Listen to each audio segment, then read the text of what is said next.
Okay, thank you, everybody. Good afternoon. And I'm proud to be joined by Senators Klobuchar, Merkley, and Gallego.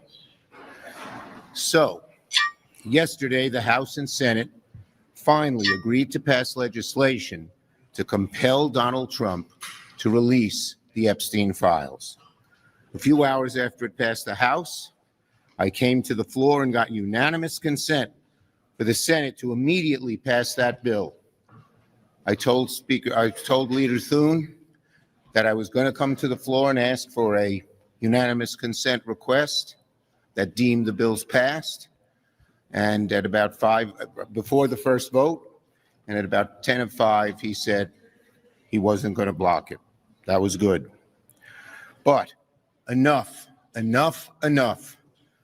with the Republican delay, dithering, and dilly-dally.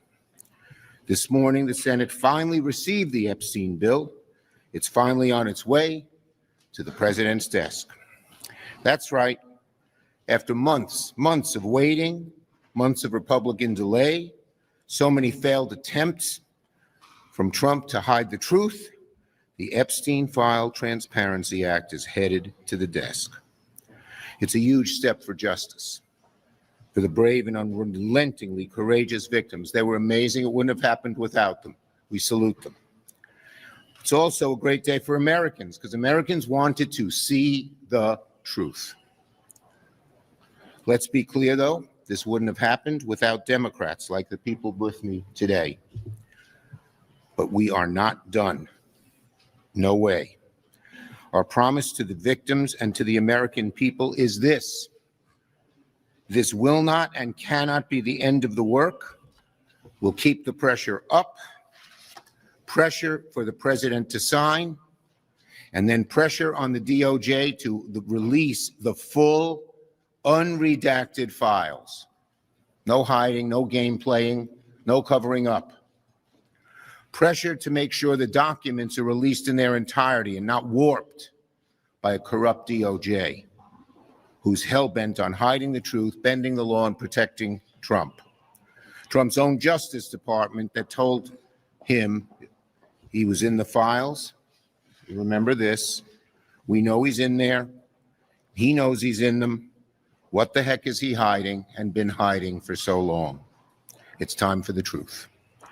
This bill is a command for the president to be fully transparent, come fully clean, and provide full honesty to the American people, even if he doesn't want to. And just like we did with this vote, and for months on end, Democrats will fight for full transparency, nothing less. Senator Klobuchar. Thank you very much, Leader Schumer. Courtney Wild, 14 years old when she was sexually abused by Epstein. Danielle Bensky, 17 years old when Epstein sexually abused her. Her mom had a brain tumor, and he told her that he could help her mom, but only if she abided by his demands, including recruiting other girls. He told her, I can use it to help you, or I can make it really difficult for your mother. As she said recently, it's a call to action.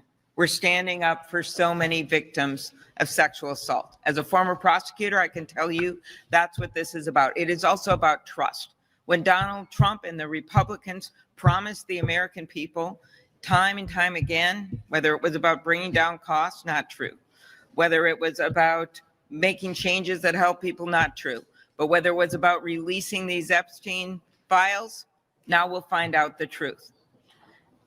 Donald Trump knew that there was overwhelming numbers of votes coming in against him. And at that moment, he made the decision that he would say that he wanted the vote to go through. At that moment, when Senator Schumer made the decision to come forward, there was no one who would stand up and say, nope, we shouldn't have them released. And I thank Senator Schumer for doing this. The House discharge petition materialized because there were the votes to override his veto. So now is the moment of truth. One, he has to sign it. But two, and most importantly, when we look at what the Attorney General of the United States, who is running a Justice Department that literally when Donald Trump orders them by Truth Social or in person to do something, they do it. Drop charges, they'll do it. pardon their friends, they'll do it. It is literally a snap of their fingers. Make sure that you charge a Federal Reserve governor or the Attorney General of the state of New York or the former FBI director. We're there, we'll do it. That's what's been going on. So right now, we're facing a moment because of these faux investigations that she is now claiming are reopening. Now we're going to find out, are they really going to release the files or not? And we are ready to stand up for victims like Danielle and so many others in this country. The Epstein files have always been about full accountability for the perpetrators and justice for the victims. And Donald Trump, when he campaigned, he said, I'm going to release these files. It became increasingly clear that that was. Don't be a hater. Don't be over here caping for pedophiles, Osgood. Don't be over here paying for Osgood. Don't be over here hating and caping for pedophiles. There's a lot of shit that y'all cape for. Y'all cape for a lot of bullshit. Don't come over here caping for pedophiles. Wasn't going to be in the case. So in July, 25 Democrats introduced the Epstein Files bill. Not one Republican would co-sponsor it. 4 months ago. Then 2 months ago, Leader Schumer introduced that bill as an amendment on the Defense Authorization Act. And 51 Republicans tabled it. And every Democrat said, no, let's debate it and let's pass it. That's just 2 months ago. And then here we were yesterday evening. We called for all 100 senators to join in the vision of equal justice under law, and they did. And that's a great stride forward. But it is not the finish line. Because we know that Trump is not going to release those files. We are going to press him like hell. But everything we know about Donald Trump is he will obscure and delay. And there's a second set of files in the Treasury Department. $1.5 billion in suspicious activity reports. Senator Wyden and his finance team led an investigation with some bipartisan support. Those files provide huge information that will complement the information from the Department of Justice. Now, what happened yesterday evening was a really huge tribute to grassroots Americans from the far right, from the middle, from the left, all saying we believe that powerful men abusing and raping teenage girls should be held accountable. It's a vision throughout the political spectrum. And it was certainly a huge stride forward for the victims who so courageously stood up and shared their stories. But let's keep working toward the finish line when there will be actual accountability for the perpetrators and full justice for the victims. Senator Gallego. Thank you.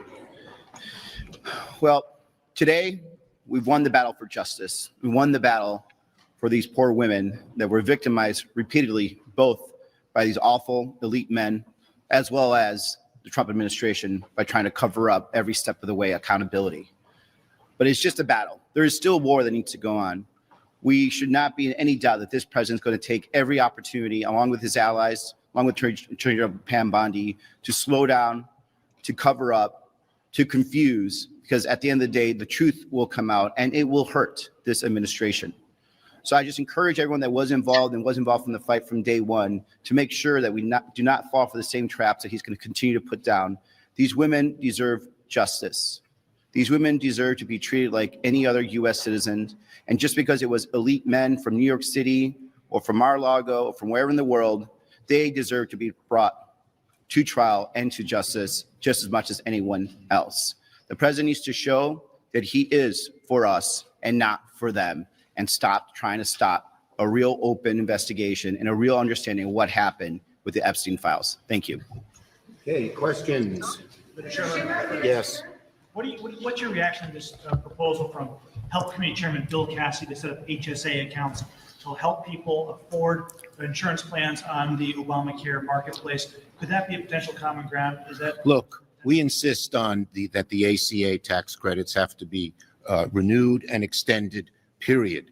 If Cassidy's proposal, as I understand it, replaces them, looks like it's privatizing health insurance, and it looks like it's really problematic, and particularly problematic to do very quickly.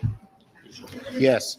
Leader Schumer, Republicans have said that Democrats have been too singularly focused on President Trump's role in the Epstein files. What would you say to that criticism? And are you equally concerned about the names of Democrats or people that donated to Democratic causes that could pop up? We think every name should come out. Everything. There should be no cover up. Yes, this late. Yes, you haven't called on you. About the Russian sanctions bill. Are you hopeful that it will finally get a vote this month now that Trump said he's okay with it?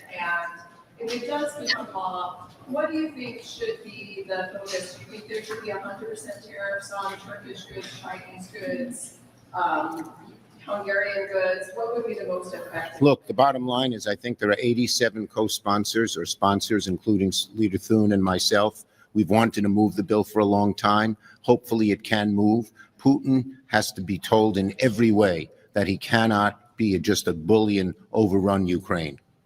Okay? No, you gentlemen. Yeah. Leader Schumer, given the federal court's decision in Texas yesterday to strike down their gerrymandered maps, are you boosted by Democrats' chances nationally going into 2026? Look, I'm boosted by Democrats' chances nationally to begin with. Why? Because the American people are on our side. The issue of health care has been a dramatic cleavage between Democrats fighting to prevent these premiums from going up and Republicans standing in the way.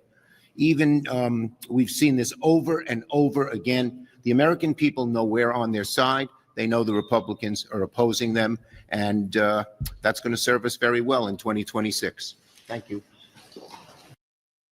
Oh, okay. Damn. Do your thing.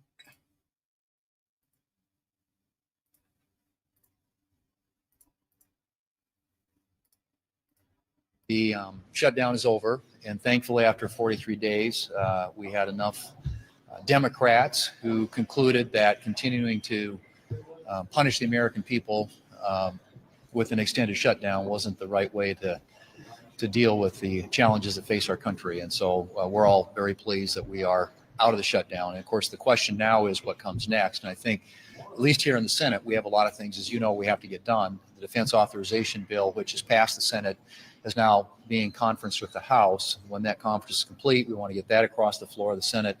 We have another nominations package we need to clear before the end of the year. And of course, we want to get the appropriations process moving again. It got slowed down during the shutdown, unfortunately.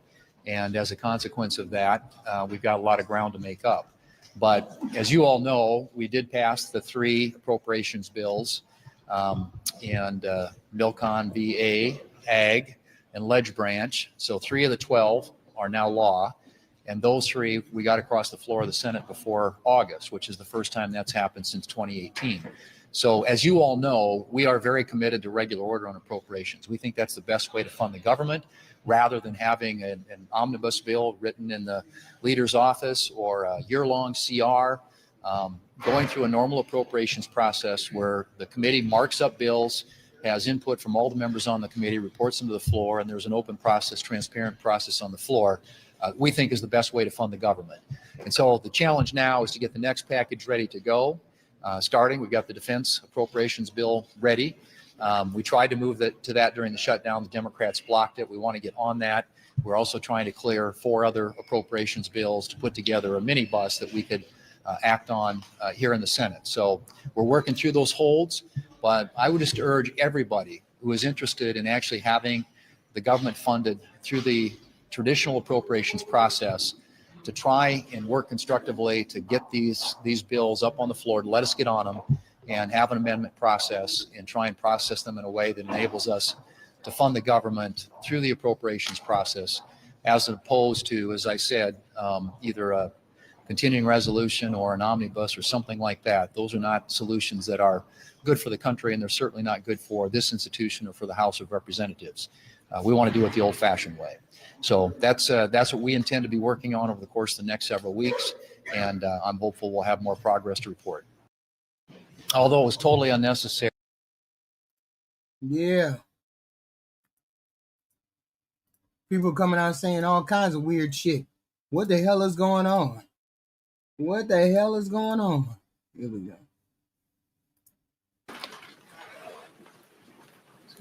Morning, everyone. Morning. Next week throughout America, families will be gathered together at the dining room table. And millions of Americans are going to experience sticker shock as they prepare for Thanksgiving. The Trump administration itself acknowledges that the cost of turkeys has gone up 40% since last November. Grocery costs are through the roof, housing costs out of control, electricity bills through the roof. And the Trump administration and Republicans here in Congress continue to refuse to extend the Affordable Care Act tax credits. That means that tens of millions of Americans are about to experience dramatically increased premiums, copays, and deductibles. In some cases, health insurance costs are going to go up $1,000 or $2,000 per month. We have a cost of living crisis in the United States of America, and Donald Trump and Republicans haven't done a damn thing about it. In fact, costs aren't going down, costs are going up all throughout America. And the Trump tariffs are costing everyday Americans thousands of dollars in additional expense per year. Now, House Republicans are on vacation for 7+ weeks, a taxpayer-funded vacation, until they were forced to crawl back into town. We have a week of legislative session that began on Monday and will last until Friday.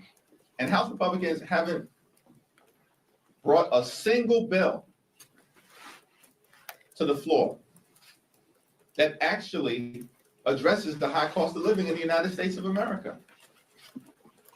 It's perplexing. What is wrong with these people?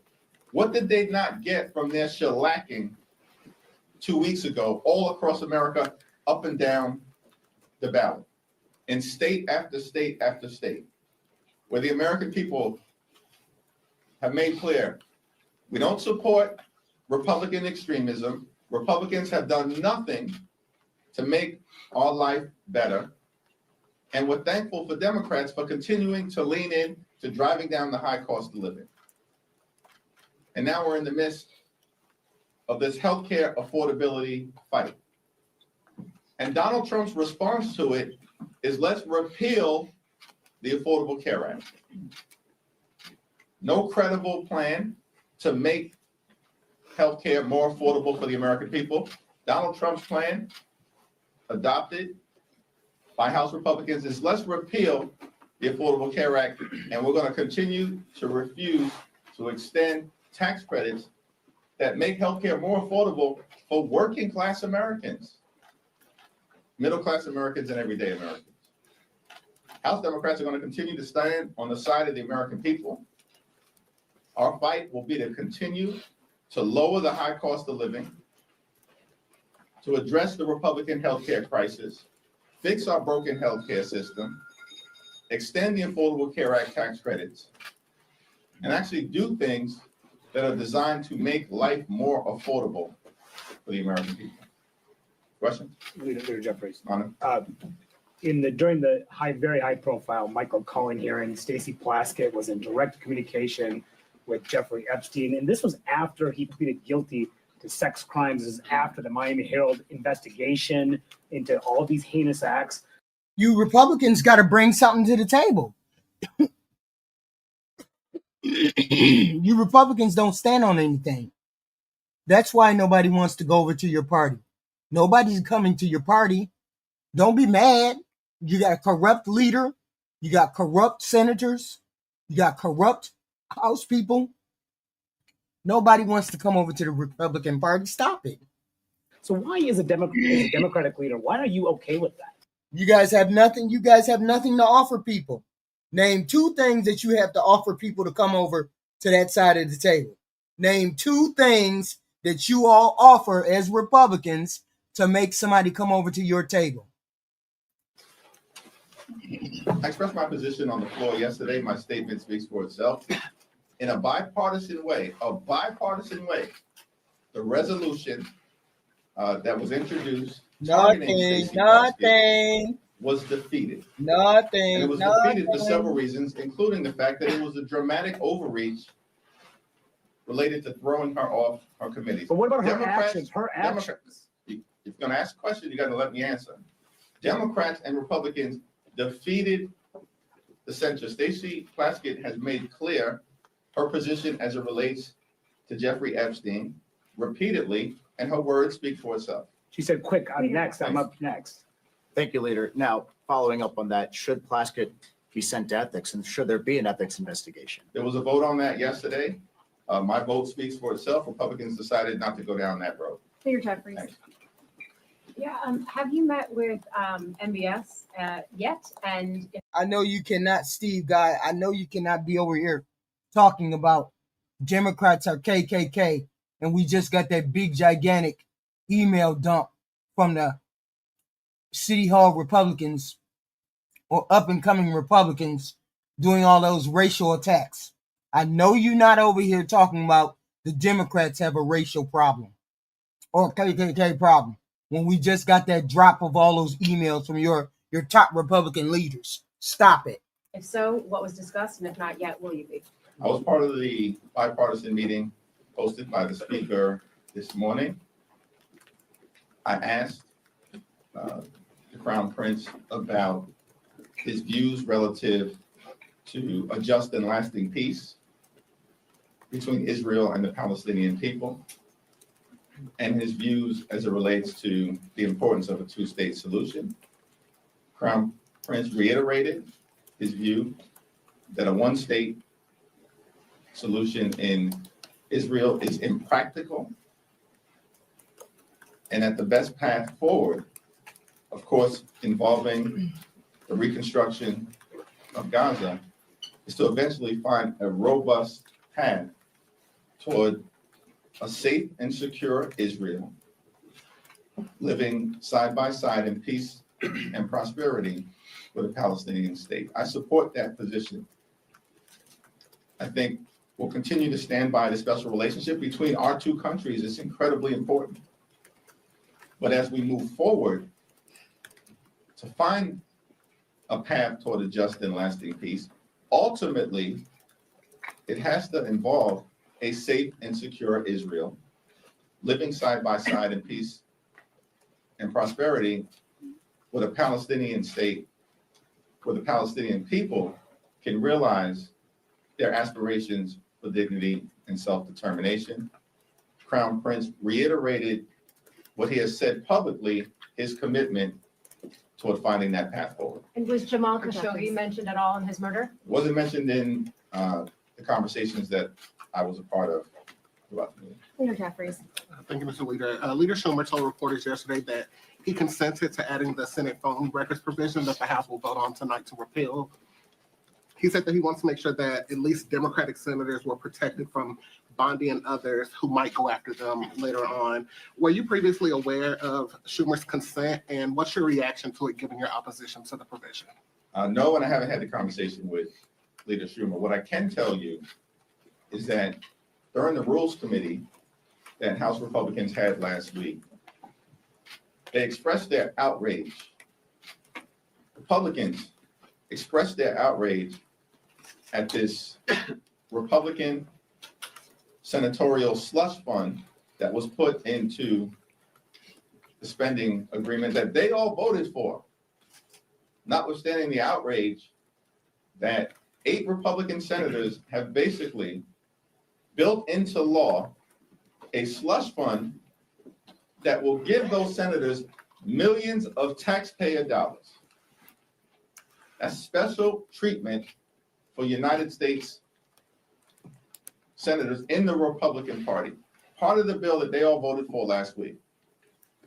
Now, later on today, we're going to be voting on legislation to remove that Senate slush fund that benefits 8 Republican senators. But apparently there's no agreement between Speaker Johnson and Leader Thune that the Senate Republicans will take up that provision, which reinforces the point that everything that House Republicans do is for show. It's not serious. It's not designed to get an end result. And that's why Republicans are suffering all across the country. Why the American people, the overwhelming majority of the American people, know that the country is moving in the wrong direction, that the economy is broken, that the Republican control of the House, the Senate, and the presidency has been a disaster for the American people, because everything House Republicans do is for show. They can't even get a commitment from Senate Republicans to take up legislation to remove this multi-million-dollar taxpayer-funded slush fund to benefit corrupt Republicans in the Senate. It's time for the House to start to actually do things that matter for the American people in the middle of a cost of living crisis that's devastating hardworking American taxpayers all across the country. But Republicans throughout this week have shown zero interest in making life better for everyday Americans. They continue to be all about the wealthy, the well-off, and their well-connected GOP donors. Senator Jeffries. Back. Thank you. On the Affordable Care Act, Democrats are, obviously, you say you want an extension of the tax credits. President says he won't sign that. Senate and House Republicans are talking about various other alternatives.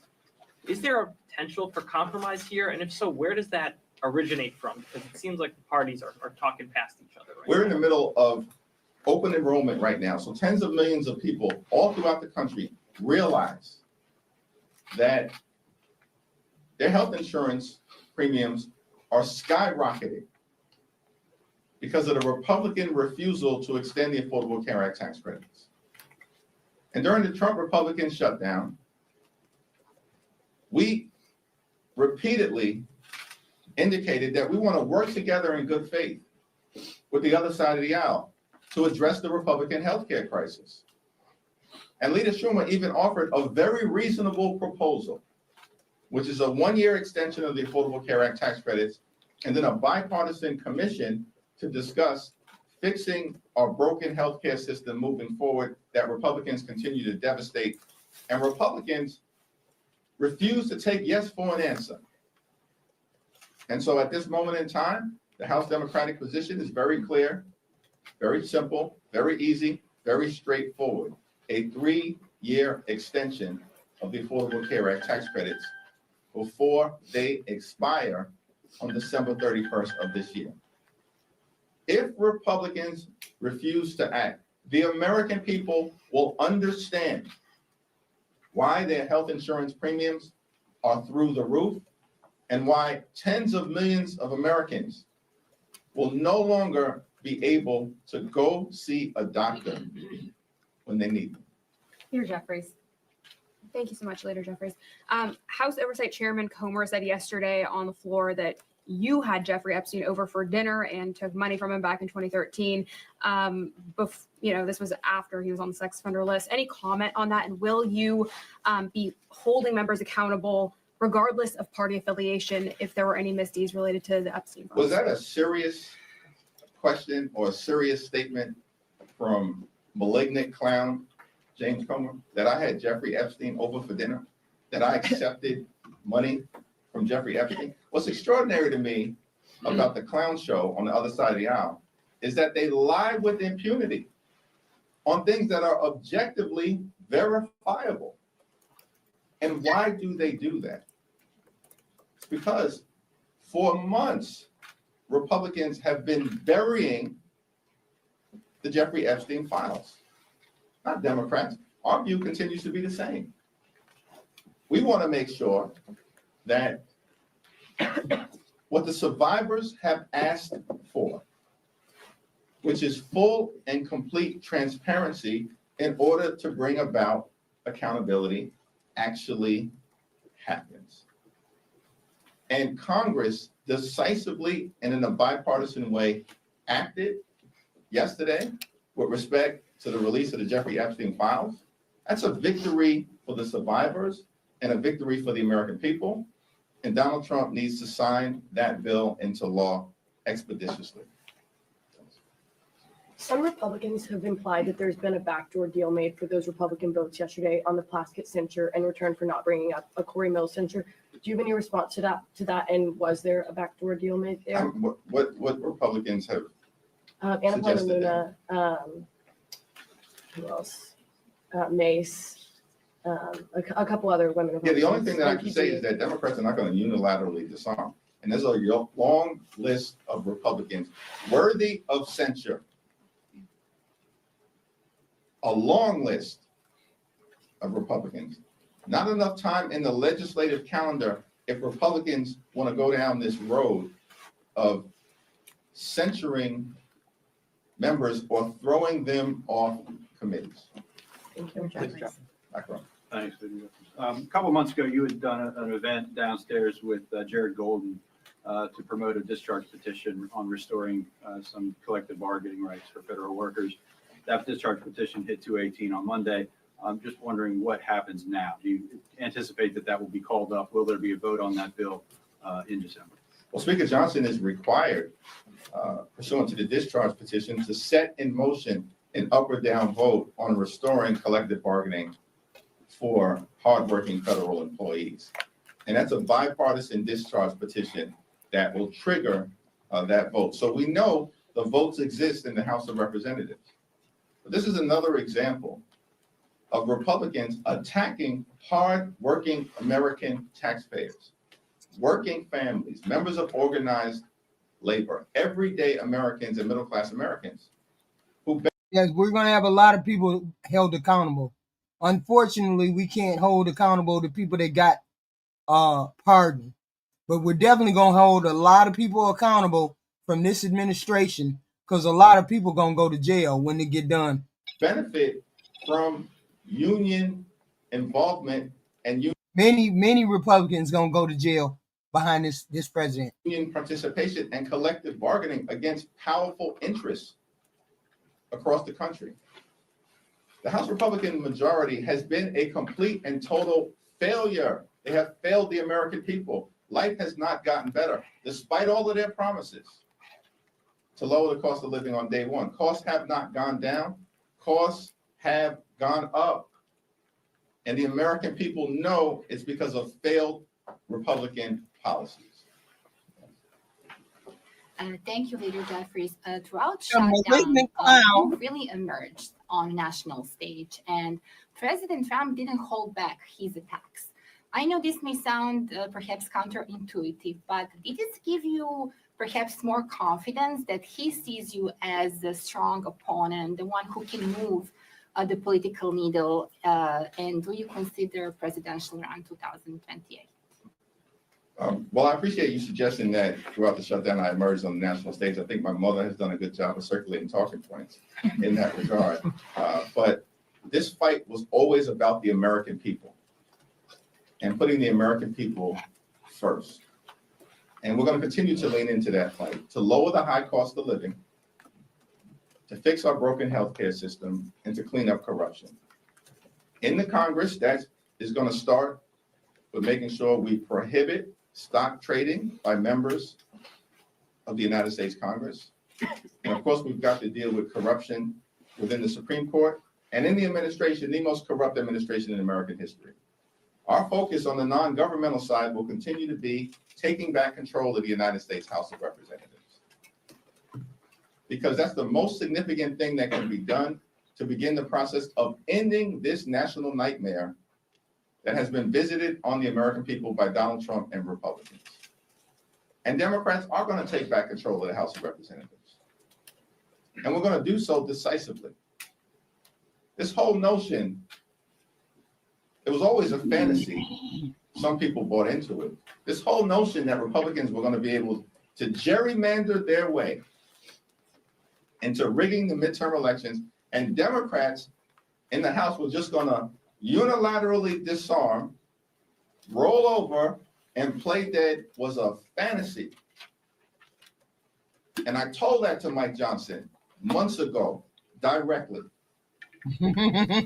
This is not going to end well for you. Told that directly to Mike Johnson early, when it was suggested that Texas was going to move aggressively. Because they What it has to do with is the American people rejecting Donald Trump and all of his clown car companions en masse. This is what it's about. It's the American people rejecting Donald Trump and all that he has wrought on this country. People realized very quickly that he was a shit show and everybody else deserved to go to prison right along with him. must have us confused. We recognize the urgency of the moment. And in state after state, we will continue to decisively and forcefully respond, as we've done in Texas, in California. We're doing it now in Missouri, on the ground, in Virginia, in Illinois, in Maryland. Yeah, okay, we get it. I got a bunch of magas in the in the chat. I get it. That blue wave didn't tell you nothing. Wait till the next blue wave come. Litigation in New York, pushing back against their efforts in red states throughout the country, and of course, with a decisive legal victory in Utah. So our focus is on making life better for the American people, stopping this Donald Trump-inspired effort to gerrymander the national congressional map in order to rig the midterm elections. Yeah, okay. Okay, the Hispanics are moving away from y'all in droves, and so are the independent. No, Obamacare don't cover TDS, just like it don't cover pedophile protection from the Republican Party. Stop it. Started this redistricting fight. We will end it. Haters, all of y'all. Haters. They rejected your king. They rejected your Trump. They're going to continue to reject your Trump because he's a clown, and anybody who follows him is a clown. And that's the reality that extreme MAGA Republicans are confronting right now. That being said, just to follow up on that, though, in light of the Texas ruling yesterday, do you worry at some point some of your counter efforts could also be invalidated? The Texas congressional map that was racially gerrymandered in violation of the law was declared to be unconstitutional in an opinion written by a judge appointed by Donald Trump, who centered that opinion on the corruption and the incompetence and the clear racial motivation of the Department of Injustice. You all hit that like button, that share button, subscribe button, please and thank you. We have content every day, world news breaking all the time. What's going on in the world? Hit the like, share, and subscribe button, please and thank you. That's the reality of that decision in Texas. It was clear as day that Donald Trump and Republicans violated the 14th and the 15th Amendments of the United States Constitution. And then they jammed that gerrymandered map down the throats of the people of the great state of Texas in the dead of night. In California, it was a democratic process that ultimately was presented to the voters in the form of Proposition 50. And I'm thankful for the leadership of Governor Newsom. The congressional delegation in California did a tremendous job with respect to the leadership that we saw from everyone. Nancy Pelosi, Pete Aguilar, Zoe Lofgren, incredible job, but everyone in the delegation, and of course, working with our partners in the state legislature, they intentionally leaned into a democratic process that also ensured there was strict compliance with both the Voting Rights Act as well as the 14th and 15th Amendment to the United States Constitution. Very different process. And so the litigation that has been filed, or at least threatened by the Department of Injustice against the California map, is frivolous. And by the way, these people at the Department of Justice are both corrupt and incompetent. So much so that they detonated their own gerrymandering efforts in Texas. Well, they tried to do it. Unfortunately, a lot of people didn't hear about it. But the Texas, Donald Trump called up all the Republican governors and said, eliminate certain districts and get some gerrymandering and get more Republican districts. That's illegal. He called them up earlier this year because he knew he was going to get his ass whooped in the midterms because he knew his agenda is unpopular. Why do you think his agenda is unpopular? It's unpopular. Why do you think he uses so many EOs? He uses so many EOs because he knows anything that he's trying to do, nobody wants him to do. So he's doing it by EO, and it's very unpopular. That's why people keep rejecting him. He's going to continue to get rejected because his agenda is too extreme for most people. And because Texas has fallen, these people are now in full panic mode because they've set in motion a process that is not going to work out well for them. Please hit the like, share, and subscribe button. We have this content every day. Please like, share, and subscribe. In the end. Senator Jeffries. Thank you, Mr. Leader. You said just a moment ago that there's a long list of Republicans worthy of censure. Nancy Mace is going to be offering a privileged motion to censure Corey Mills later today. How do you plan to vote on that resolution, and will Democratic leadership be whipping your caucus for this vote? We haven't had a conversation about the resolution because we haven't seen the resolution, so I'll have to take a look at it. Yes. President Trump has been posting on social media recently about healthcare, specifically saying that the only healthcare he will support. Half of y'all don't know anything about the Democratic Party. Half of y'all don't even know. Over here caping for pedophiles. That's wild. Is sending money directly back to the people. Has anyone from the White House or Republican Party approached you or anyone else in the Democratic Party? And yet and still, you have the leader that has the mental illness. That's wild. About a specific plan. No, there hasn't been a single bit of outreach from Donald Trump or the White House about confronting the Republican healthcare crisis because they're not serious about it. It's not even clear to me that Donald Trump understands how the Affordable Care Act tax credits operate. Because hardworking. And we damn sure gonna cry. And we damn sure gonna try to impeach. Try to impeach if we can. American taxpayers currently have the option to either utilize the tax credits on a monthly basis to lower their health insurance premiums significantly, or take the tax credits in connection to the filing of their taxes at some point on or before April 15th. The money can already go directly to the taxpayer. So Donald Trump has zero idea of what he's talking about.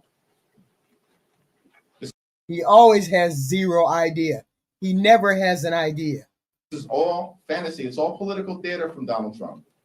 He's got no interest in making healthcare more affordable for the American people. And by the way, this is the same group of folks, House Republicans, who have literally tried to repeal the Affordable Care Act more than 70 different times over the last 15 years. This is the reason why in public opinion survey after public opinion survey, before the Trump shutdown, during the Trump shutdown, and after the Trump shutdown, the American people overwhelmingly trust Democrats to deal with fixing our broken healthcare system. Thank you. Just to clarify and a follow-up question on the James Comer accusations, are you saying that your fundraisers never solicited money from Jeffrey Epstein in exchange for a meet and greet? Because he's saying that there's emails proving that. I have no idea what James Comer is talking about in terms of anything that any prior consultant may have sent. I had no idea about that either, but James Comer apparently made the representation on the floor of the House that I sat down with Jeffrey Epstein, had dinner with Jeffrey Epstein, have contributions from Jeffrey Epstein. He's a stone cold liar, and James Comer knows it. And that's exactly how you do it. Call them a liar to their face. This is all part of an effort to try to deflect from their failure. Republicans do nothing but lie. They don't stand on nothing.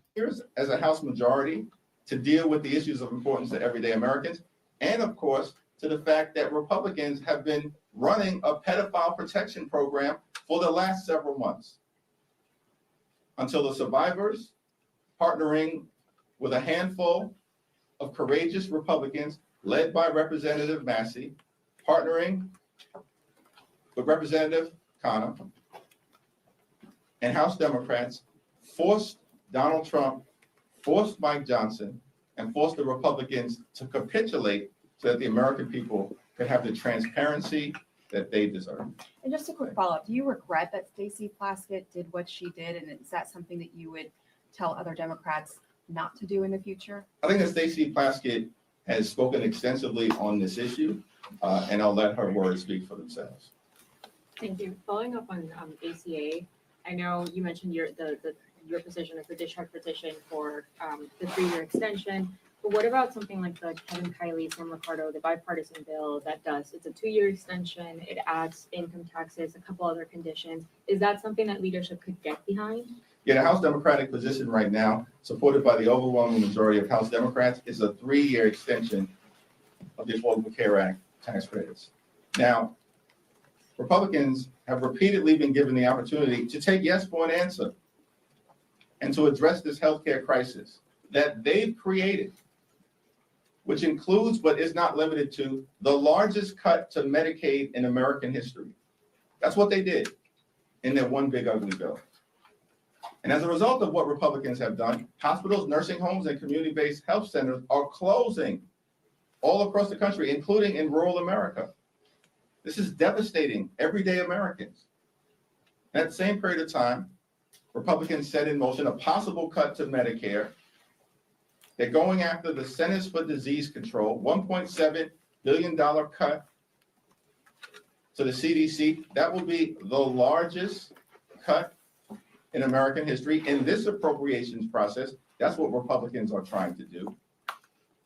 They also want to enact the largest cut, about $500 million, to the National Institute of Health. That will be the largest cut in American history. And on top of all of that, Republicans continue to refuse to extend the Affordable Care Act tax credits, jeopardizing the health and well-being of tens of millions of Americans. Mike Johnson has said he's got no interest in dealing with this issue. There's no urgency. We're back this week full-time. He's done nothing. No bills, no discussion, no outreach. Why? Because Republicans aren't interested in making life better for everyday Americans.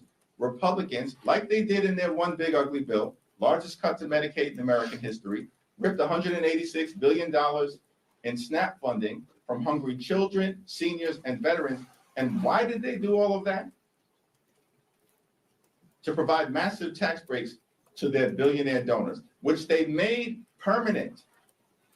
But now Republicans can't even find a dime or the time of day to extend the Affordable Care Act tax credits for tens of millions of working class Americans. Shame on them. Thank you. Thank you. Thank you. Never answered if he's going to run for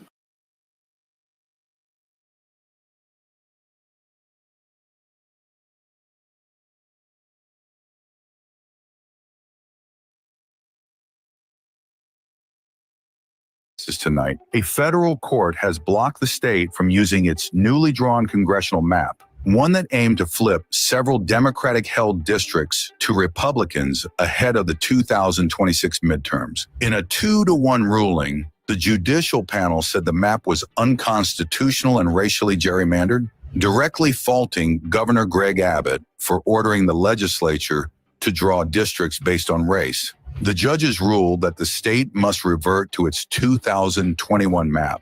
Governor Abbott immediately blasted the decision as absurd, and Texas has now appealed to the U.S. Supreme Court. But civil rights groups are calling the ruling a major victory, saying the rejected map would have further diluted the power of Black and Hispanic voters. Black and Latino vote strength is diluted by the creation of these districts. And so for that reason, we see the court kind of stepping in and putting a pause on these districts to allow for that type of investigation to happen. Scammers demand payment with gift cards. Don't share codes or personal details.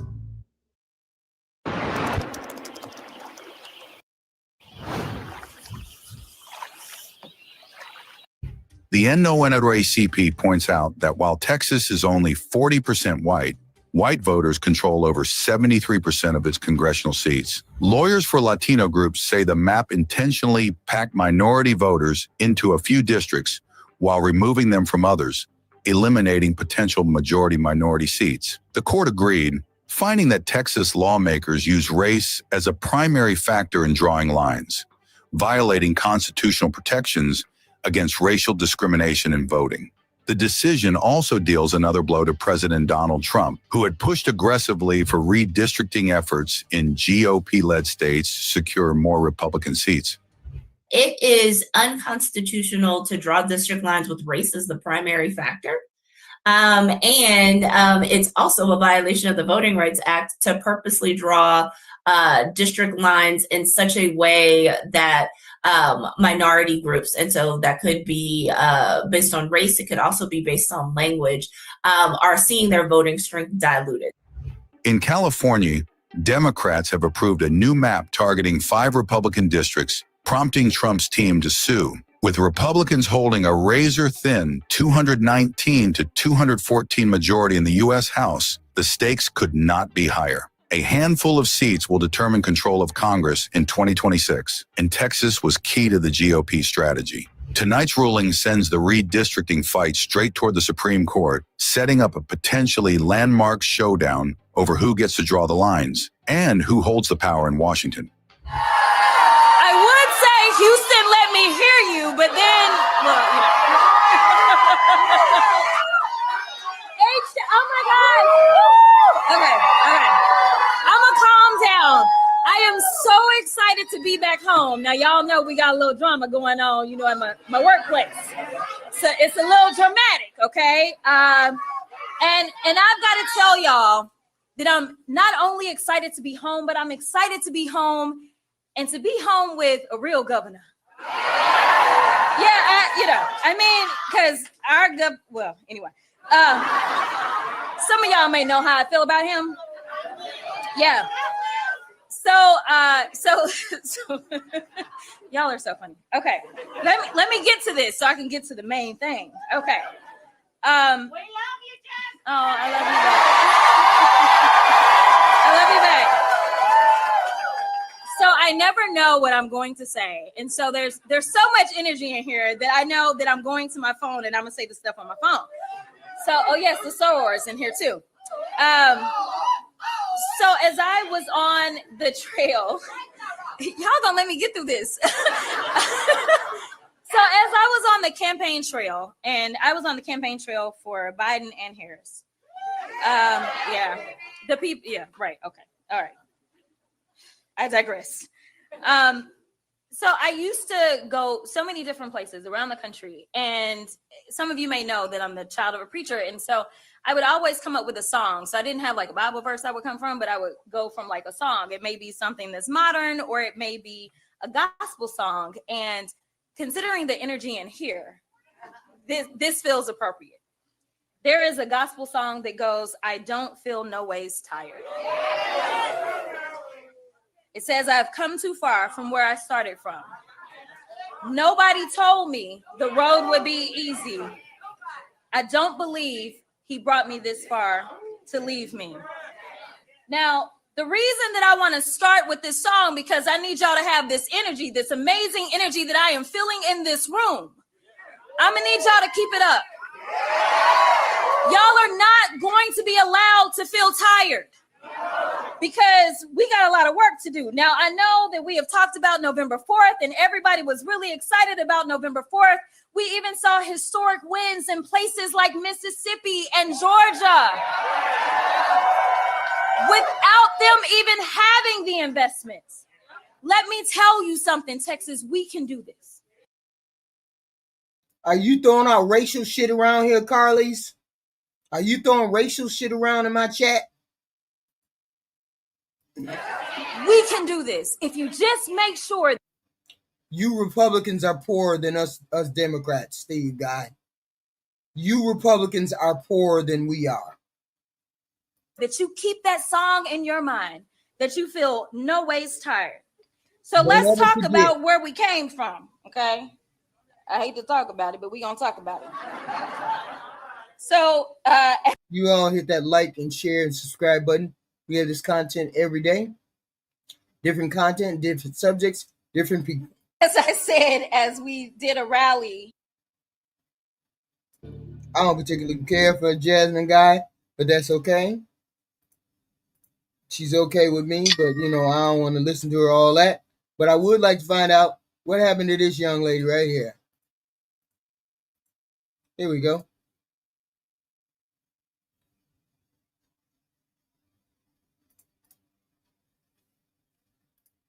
Along, and let's let the Democratic caucus, not only for voting with me, but for speaking on my behalf during the general debate, as well as those members in the Republican Party who voted with the Democrats and those who tacitly voted with us by either voting present or not voting at all during the censure. And I'm hopeful that we can now get back to the work that we do in Congress rather than the political theater that has been happening. The files have been released, which I have been in favor of all along. And let's let the victims get their justice and let us get to the work of Congress. We've been on over a 70-day paid time off. Democrats have been doing town halls, coming back to Congress. Republicans have been nowhere in sight. And the people of this country are in need of our support and of the work that needs to be done. We know that Epstein had property in the Virgin Islands, right? Yes. What was your relationship with Epstein? So Jeffrey Epstein was a constituent. He was a resident of the Virgin Islands, lived there, I guess, more than half of the year because he was registered there. I had received donations from him after the last investigation came out, which was after this texting. I gave any donations that I had previously received from him to women's organizations and did not have any contact with him. But like many constituents, individuals get your phone number, they text you about issues, they speak with you. I have spoken with him about issues that are relevant, things that are going on in the Virgin Islands and elsewhere around the country. Right, but on that day that we're talking about, you initiated the text exchange at 7:55 in the morning. So why were you even texting with Epstein at the time? He was a known sex offender then. Sure.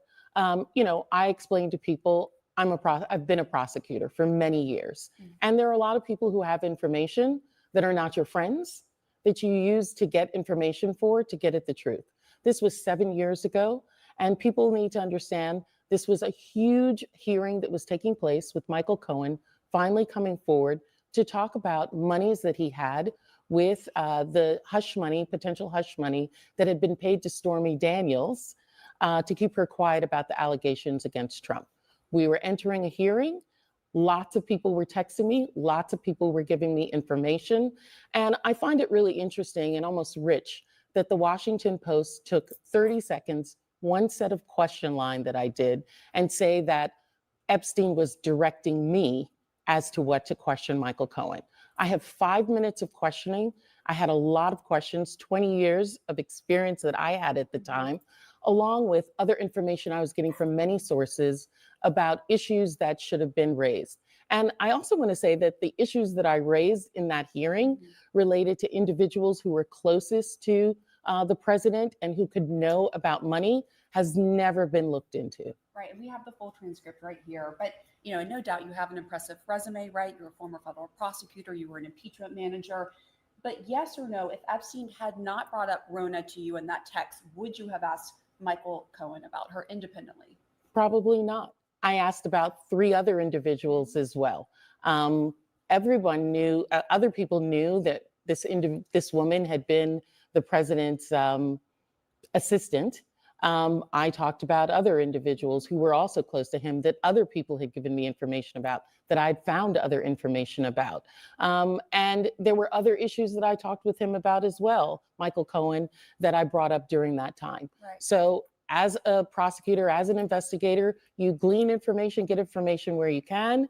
Some of it is relevant, some of it is not, and you put it all together and you ask the questions. And I understand you're saying, look, he was a constituent, right? And whether or not they're good or bad, you're just trying to get information to get to the truth. But at this time, this was happening after he had already pleaded guilty to state prostitution charges. And then there was that Miami Herald article that came out in 2019 detailing how widespread the sexual abuse was, interviewing 80 women who said that he sexually abused her. So abused them, I should say. So I'm wondering, as you look back, do you think that it was an error in judgment to be communicating with him at all? Do you have any regrets? Well, listen, I think Jeffrey Epstein is a reprehensible person, absolutely disgusting. I lived in a house during childhood with a mother who had been sexually abused by her dad. And I know the effect that that had on her, as well as us as her family. And so I understand what the victims are going through, and I want them to get their their justice, their peace out of this. I believe that Jeffrey Epstein had information, and I was going to get information to get at the truth. Having a friendship with him is not something that I would deem to have. And so I'm just looking forward. I'm moving forward. And I think that that's what we as American people should do, is move forward. If individuals are not involved in illegal activity, extending his criminal enterprise or his financial enterprise or all of those things, I think that we need to look at what people are doing moving forward. Wait, let me just better understand that. What is that point? Because at the time he was a known sex offender and it had been detailed all the sexual There are a abuse. lot of people who have done a lot of crimes. And as a prosecutor, you get information from people where you can.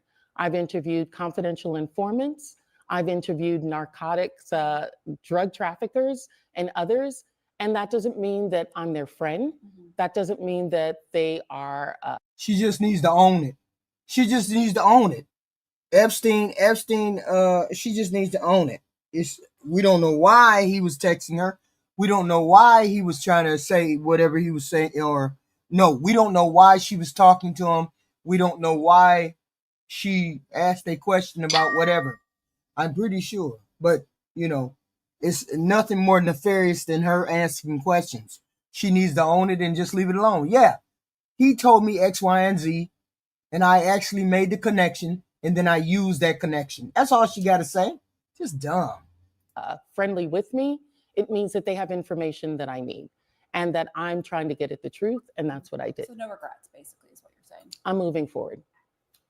Before I let you go, Congresswoman, and I call you Congresswoman, you're a non-voting delegate. Well, limited voting. We vote in committee, vote on amendments on the floor, but not in full vote. Thank you. We don't know jack shit till we get those tapes. We don't know jack shit till we see some tapes. We need all the tapes. We need everybody, all the names, everybody. And Trump wouldn't be hiding so much. He wouldn't be fighting so much for these things to come out if he wasn't in them or something devastating is in those tapes. You just got to find out what's in the tapes because they're devastating. Let's hope they don't redact them all where we don't see anything, because I'm pretty sure Trump didn't fight these tapes just to be fighting them for other people. He was fighting these tapes for himself. There's some bullshit in them tapes relating to him, relating to bullshit that he got started. Talk a little bit about this visit by Mohammed bin Salman, the Saudi crown prince. You're on the Intelligence Committee. You're well informed. Yesterday, President Trump was strongly defending him in the Oval Office as far as the murder of the Washington Post columnist Jamal Khashoggi. And he was saying basically he knew nothing about this, the murder or anything, even though the CIA had reported at the time that there was strong evidence that the Crown Prince personally ordered the murder of this journalist. What's your reaction? Well, my reaction is that the president that we have in office right now is more interested in financial gain and pecuniary interests than he is in other things, whether that be American continuing to have the moral high ground or us, engaging in the manner in that we should. Should he meet with this world leader? Yes. Should he be feting him or? Yeah, that's what you think, Scott Dickens. That's what you think. They didn't release the files because they were under investigation, and they didn't get done investigating them in enough time for Garland, for his steady, slow pace, to put them on the record. So they didn't have anything to do with the tapes. They were being investigated. Nobody said anything about releasing. Nobody said anything about running on the tapes. The only person that said somebody was running on the tapes was Trump. So the only time they should have came out was under Trump, because he's the only one who said he was going to run on the tapes. Don't be blaming Biden because Biden didn't want to get pulled into this bullshit. Biden just didn't want to get pulled into the bullshit, and they were on investigation. That's the dumbest question ever. Why didn't Biden release him? He must not be in him. If Biden didn't release him, he must not have anything in him. No, Trump has been fighting tooth and nail for these files not to come out. There's something in the files against him. There's something in the files. Giving him a pass on past transgressions? I believe not. All right. Congresswoman Stacey Plaskett, thank you so much. Yeah, that's the whole point. Goofy shit that he be saying. Look at this. Look at it. Look at this goofy. Look at this goofy right here. Look at this. Hold on. This goofy right here. What's his name? What's his name? You remember that in the shutdown, they needed to sign a clean CR, right? The clean CR, but it wasn't a clean CR. 8 Republicans got a payday out of that clean CR of opening the government back up. Lindsey Graham is one of the ones who was on the list to get that $500,000 payday that was put into the bill, into the shutdown bill in the middle of the night. Lindsey Graham was one of the ones who gets a payday. I know some of your colleagues. Yeah, I want to expand it. I think we need, apparently, this former Speaker of the House, another House member, and there are about 12 groups that we found that were targeted by Jack Frost. Arctic Frost. So without a remedy. So now they trying to put more Republicans to get free money from the U.S. government.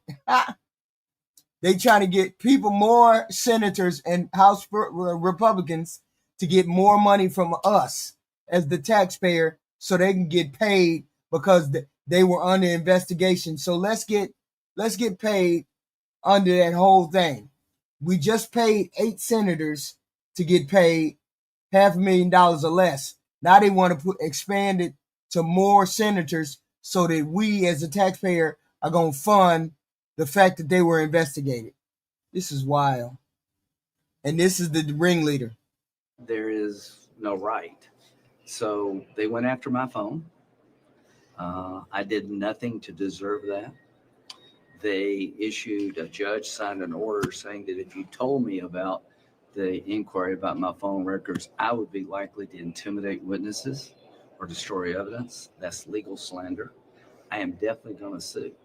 But those who've had their rights violated, if there's not a private cause of action, then they truly get away with it.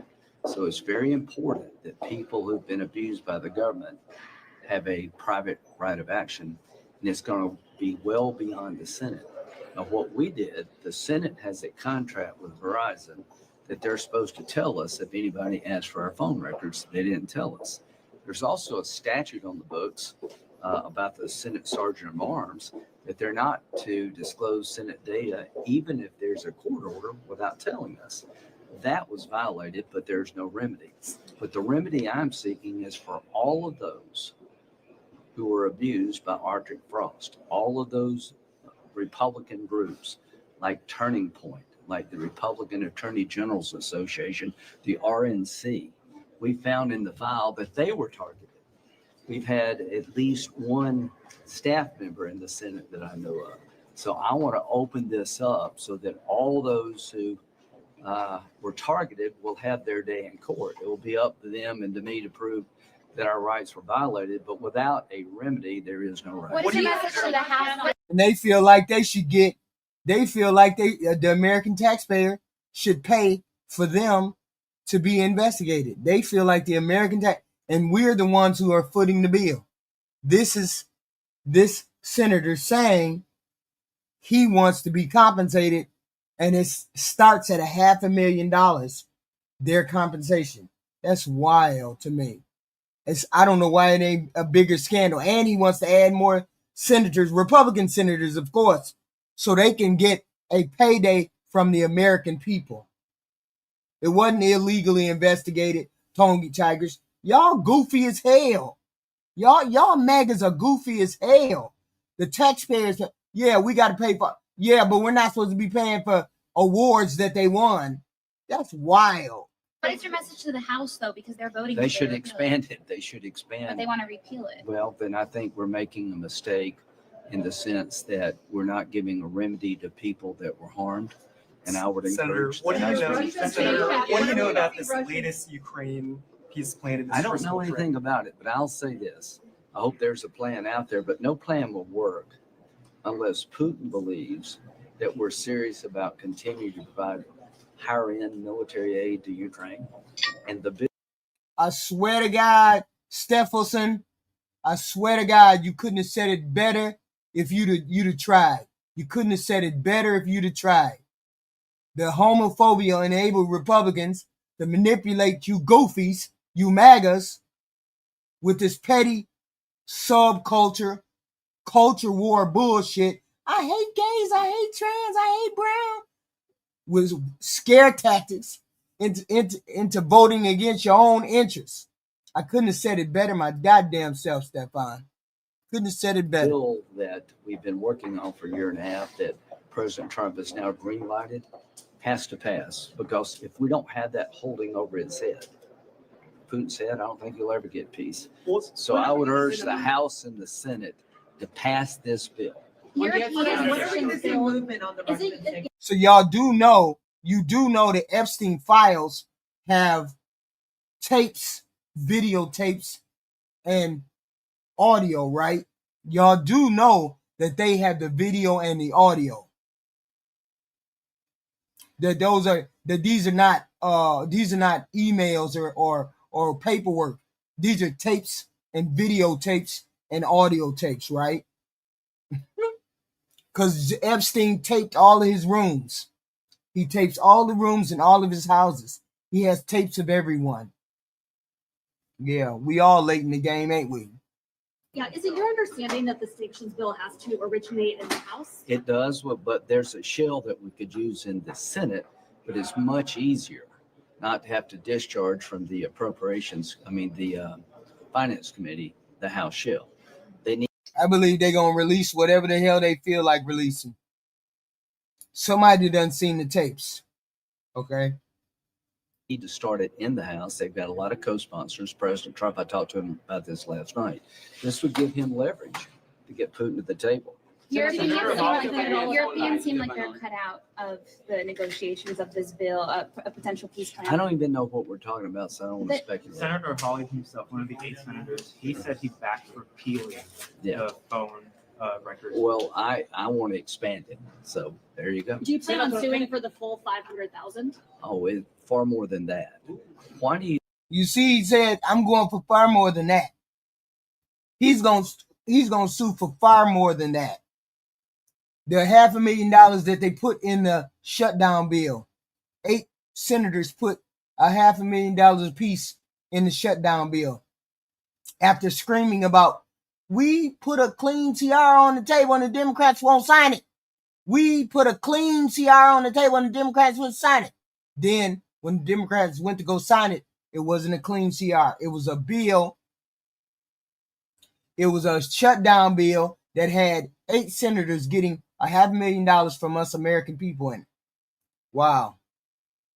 You want to make sure that people who are going to issue subpoenas in the future against private citizens to get their phone records without a court order, without a warrant, have to think twice. And if the government doesn't pay, you're going to get more of this. So the only way you're going to prevent this in the future is for somebody to be held liable and the government pay. What do you think of MBS's visit to the White House? He's meeting with some senators I think today. it was great. When I was helping President Biden try to get a normalization deal, not one Democratic senator brought up Khashoggi. It's a bad chapter in the history of Saudi Arabia. But I find it odd that all of a sudden President Trump is doing something bad but talking to MBS when I, at the direction of President Biden, Blinken, and Jake Sullivan, went to Saudi Arabia 7 or 8 times to visit him, as well as go to Israel to try to land this deal on President Biden's watch. I find it a bit odd that all of a sudden that exercise should not continue. I find it, quite frankly, just... Yeah, but the whole point is this Saudi prince is a murderous dictator. He's a murderous human being. Now, he wants to play innocent, but we can't take the Saudi Arabian man to task. I don't give a fuck about him. I give a fuck about our president and the clownish behavior that he displayed yesterday. The very clownish behavior that he displayed yesterday when someone asked him and the prince about the Epstein tapes and the prince about Khashoggi going into a Turkish embassy and never coming back out. This is our clown shit president. Very weak waters where millions of people came in. For the last 6 Our clown shit president. months, I don't do these reports. They say 0 people have been able to come in. Is that pretty good? I don't know if that number's right, but it's pretty Mr. President, why wait for Congress to release the Epstein files? Why not just do it now? You know, it's not the question that I mind, it's your attitude. I think you are a terrible reporter. It's the way you ask these questions. You start off with a man who's highly... Listen to the shit that he says in public. Instead of saying to that reporter, I'm not answering any of those questions, he does a straight up clown-like attitude. This is a clown president. Just clown president. Respected, asking him a horrible... It's embarrassing. Insubordinate and just a terrible question. And you could even ask that same exact question nicely. You're all psyched up. Somebody psychs you over at ABC. They're going to psych it. You're a terrible person and a terrible reporter. As far as the Epstein files I have nothing to do with Jeffrey Epstein. I threw him out of my club. We don't have to cry. We don't need to cry, Grand's Garden. We in the catbird seat. We straight. Y'all crying. Y'all want to cry. Many years ago, because I thought he was a sick pervert. You got a clown for a boss.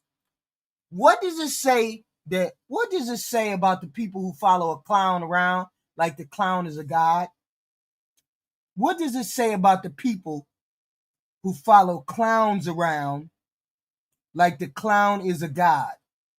Make it make sense. And I guess I would turn out to be right. But you know who does have? Bill Clinton.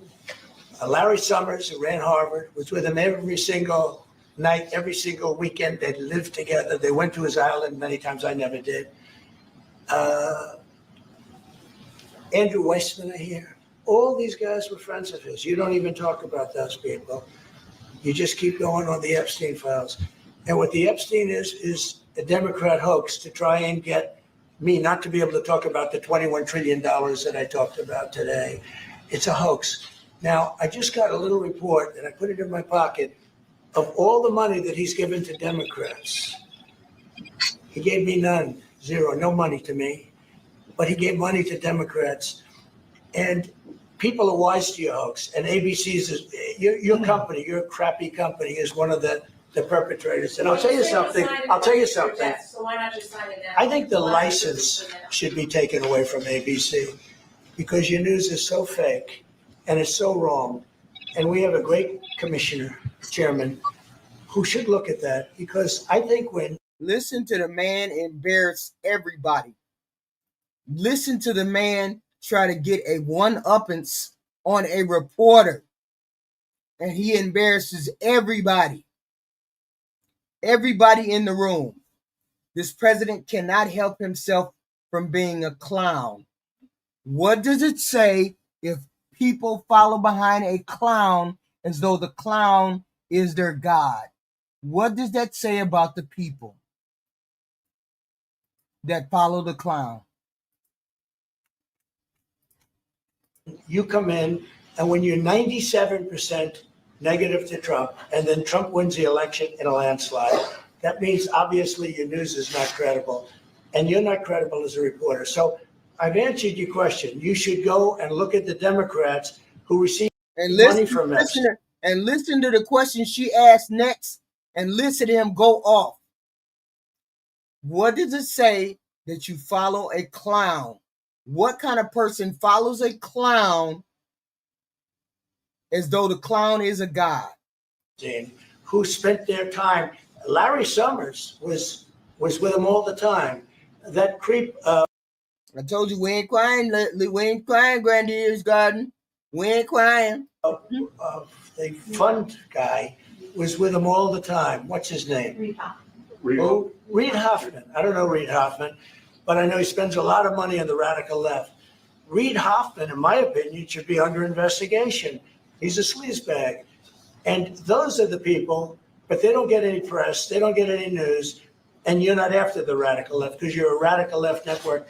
But I think the way you ask a question with the anger and the meanness is terrible. You got to go back and learn how to be a reporter. No more questions from you. Who else has a question? Friends, very quickly, I want to ask you, how much money is Saudi Arabia giving for Gaza reconstruction? We are in discussion about that. Still, there is no amount being It'll be named, but we will definitely help. Yeah, he's going to. It's very important to him. And a quick follow-up, the International Security Force, given your pledge there would be no U.S. boots on the ground, what is the U.S. role going to be in that? And how do you sort of ratify the allegations that this could undermine Palestinian sovereignty and even the path to I think we're going to get along great with the Palestinians. And we know their leadership. We just had a very, you hate to say war, but it was a war. Very, very successful. And you could say really it was on behalf of everybody. We did that on behalf of everybody. And the outcome was extraordinary because we had the best pilots, the best equipment, the best planes, the best everything. And Israel bought the best equipment. They bought it from us. Everything's from us. It all starts here. This office, I was talking to the Crown Prince a little while. You walk into this office for somebody from the outside, the Oval Office. It's the most powerful place in the world. You're standing right now in the most powerful place in the world. And no matter how big you are, these are the biggest people, the richest people. They walk into this office. It's special, isn't it? Look at him. He's so happy to be here. But you walk into this office. It's the Oval Office. And we've done a lot of good with this office. I've stopped actually 8 wars. I appreciated your question before. But I've actually stopped 8 wars. I have another one to go with Putin. I'm a little surprised at Putin. It's taken longer than I thought. But we stopped India and Pakistan. I could go through the list. You know the list better than I do. I'm very proud. And I stopped one that was almost ready to start again. There was one that was ready to start, and they're doing very well.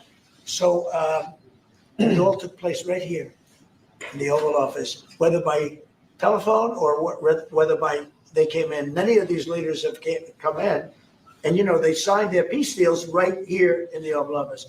So no matter if it's the biggest business people in the world or the greatest leaders in the world, the biggest leaders in the world, like the gentleman on my right, everybody walks into the Oval Office and they say, wow. And now, by the way, the Oval Office is in the kind of condition that it should be in. Whether you look at the walk or the marble floors or anything down the road, we're fixing the White House and we're building one of the greatest ballrooms ever to be built. We have an event tonight and we're going to have about 118 people because we have a very small room. For 150 years, they've wanted a ballroom. and now you're going to get a great ballroom. And I have to say, I probably made a lot of enemies because in your honor, we're having a dinner tonight, a beautiful dinner tonight, and we have a very small room, right? It's called East Room, and it's beautiful, it's lovely, but it's like for a little cocktail before you go into a ballroom. It's a very small room. They've wanted a new ballroom for 150 years.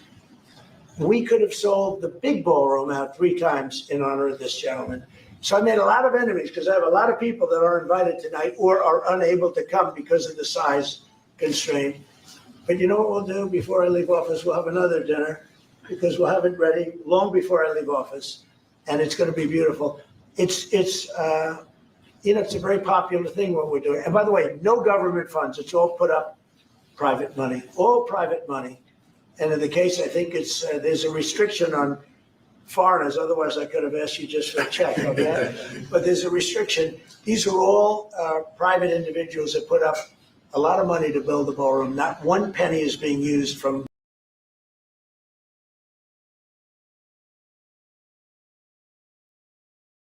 This is wild.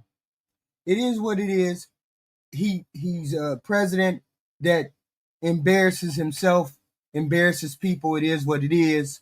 We can't help it. We can never help it. It's always something. It's always something with this president, right? So they took away the gerrymandering. They couldn't do that. They weren't gonna let them do that. Nobody's doing anything. Tonight, we'll be back. Just sent my donation. You all hit the like, share, subscribe. We have this kind of content every day. Please and thank you. I'd appreciate it. Come back. We'll be back tonight. We're going to do a segment on Comey. Try to figure out what's going on with Comey. Because it looked like Comey might beat this case. This fairly vindictive thing that your president has started. And I will see you all later. Please hit the like and share on the way out the door. Please and thank you. Please and thank you. Please and thank you. I appreciate it. I appreciate you all. Yes, I do. I'll be back at 10 o'clock. See you then.